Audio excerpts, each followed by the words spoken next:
Welcome to week one of the Attention Management Program. This is the first of the Cognitive Behavioral Therapy, or CBT, skills for attention management. And today, given that this is the first skill, I am going to review the cornerstone of all of the CBT skills that will be presented in this workshop.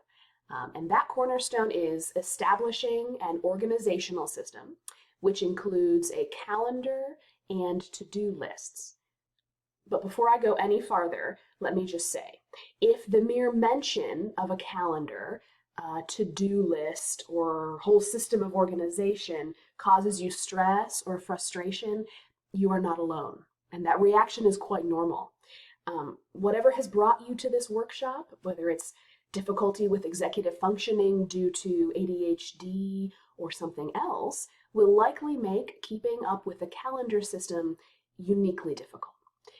And frustratingly, it's also what makes keeping up with a calendar uniquely important. So I want you to hear two things from me here. One, this may be challenging. And two, you can do this. I'm here to help you. The whole AMP workshop is designed to help you with things just like this. And today I'll cover the nuts and bolts of making an organizational system. But in future weeks, I will share additional skills that will help you make this system work even better for you. So why is this skill so critical? Well, first, it's because it forms the foundation for other skills and strategies that we'll learn. And it also begins the really important process of outsourcing your working memory. Working memory is a specific kind of short-term memory that is defined as remembering so as to do. For example, if your friend asks you to text them when you get home safe, it's your working memory that you use to remember that request through your entire drive home until you're safely inside. But how often do you forget tasks like that? I mean, if you're like me, you have likely forgotten tasks like that more than you can remember. And when you forget those tasks, you learn the reality that working memory is a limited resource.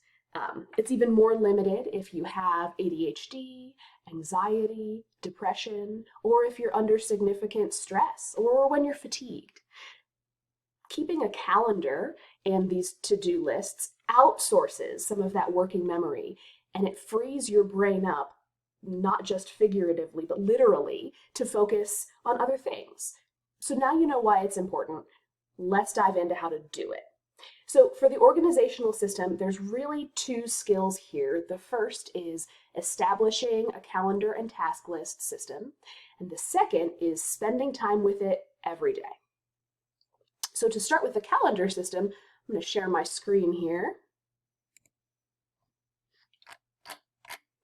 So first, identify a calendar that'll work for you. You can use a paper or electronic calendar like my Google Calendar here, or iCal or something like that. Really, you can use any calendar you like so long as it has a weekly view that gives you plenty of space to type out or write down assignments and tasks every day of the week. So, like I said, here's a random week from my Google Calendar I'm going to show you as a sample. So the first thing to do is start by blocking out things on your calendar that don't move, like classes or meetings. So in my example, I've created a hypothetical schedule of full-time coursework and a part-time job. You can kind of see at the bottom. This is pretty much exactly what my schedule would look like when I was an undergraduate student. So I started here by blocking these things that don't move. This gives me a clear sense of where time exists in my days, and it helps me to start to make realistic goals for each day. So in my example here, I notice that Wednesday is pretty intense. So if I have a big project to work on or even something fun I want to fit in, I may need to do my best to avoid putting that on a Wednesday.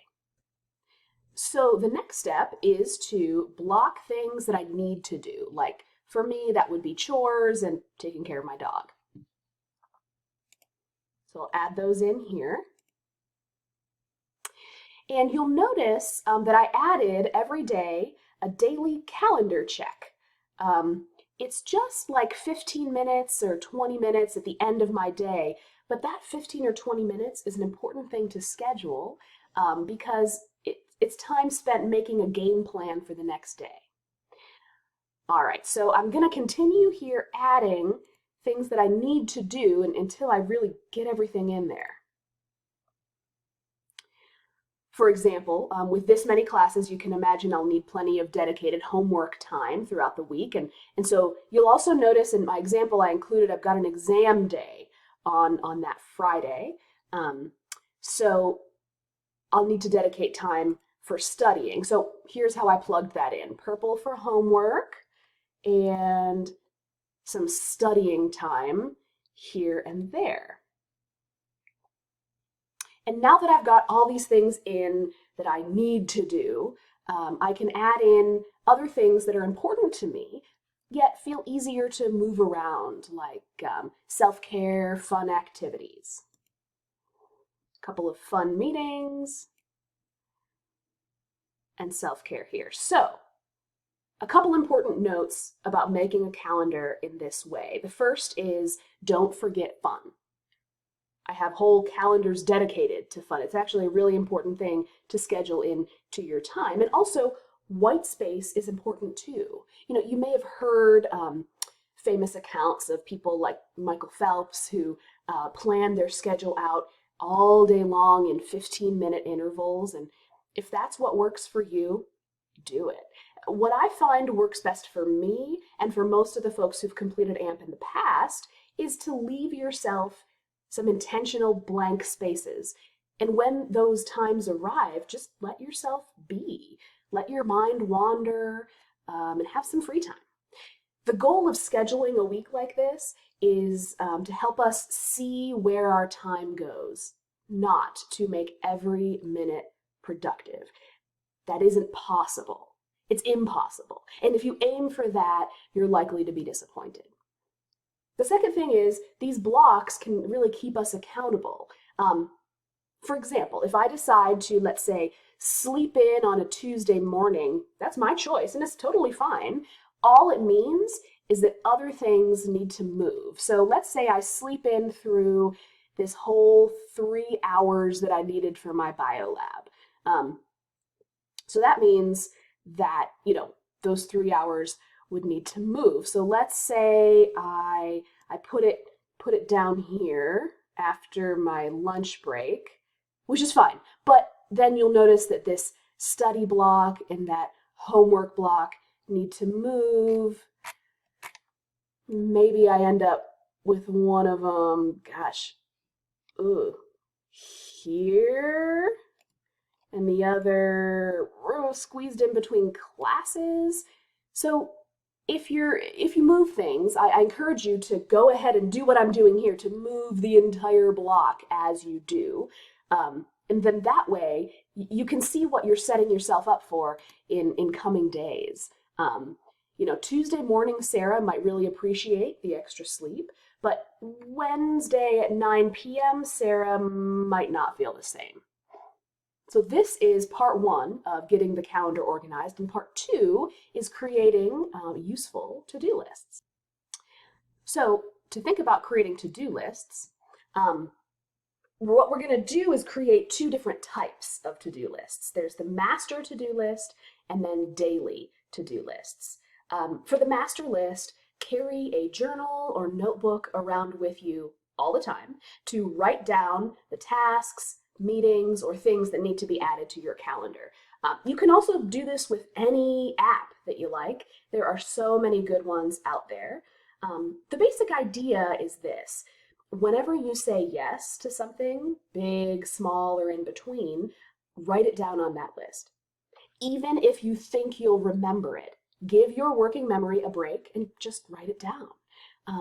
And then the daily to-do lists, during that time you've dedicated every day to sitting down with your calendar, transfer tasks from the master to-do list into those daily to-do lists. There's more than one way to do this. So you can assign tasks each day by, electronically dragging or writing down those tasks into your day, or you can use like a plain sheet of paper to make a daily to-do list and then fit it into those white spaces or even the dedicated homework spaces in your day. So let me demonstrate. Here is a sample master to-do list. Yours is probably going to be much longer. Mine usually is. This is just an illustration. So, for example, if I have this movie night here on the Friday, this task of buy snacks for movie night fits really well into this grocery store trip right here that I've got Friday the 30th. So on my master to-do list, let's say when we were planning this on Tuesday or whatever, I agreed to bring some snacks. I add that to my master to-do list so I don't forget. And what I can do here is either take this and just drag it on over to just before or right in the middle of my grocery store day, and it'll show up right there on my calendar. The other option is to create multiple lists. So if that fit into my Friday list, I can add the task of buy snacks for movie night right there. So it's as simple as a simple click. Like I said, I can either assign it to Friday, and then the cool thing is it disappears from this list down here and gives me a due date for the task, which can, again, help you stay organized. And I don't really have to worry about it until I'm making my game plan for that Friday because I've already put it here. As you do this, you will see the importance of checking on your calendar every single day.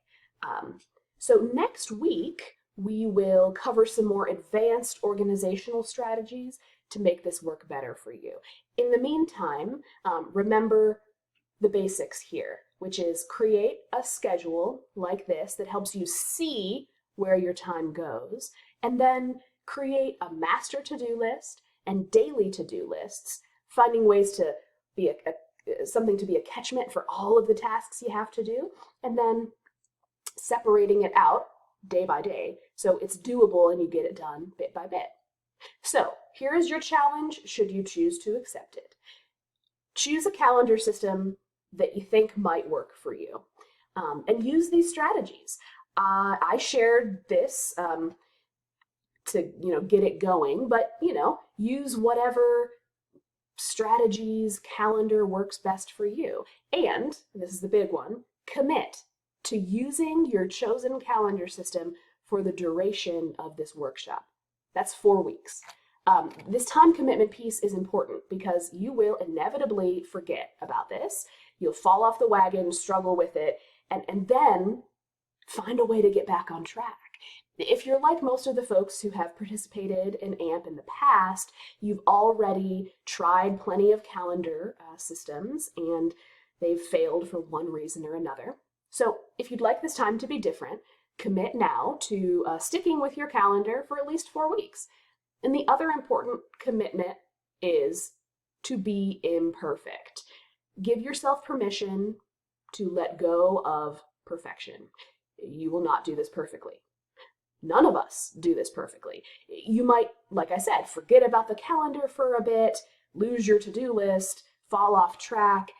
If you accept the reality that those things are going to happen, you'll likely notice that it's easier to get back on track once they kind of fall off. So good luck with your imperfect calendar systems, and I will see you next week.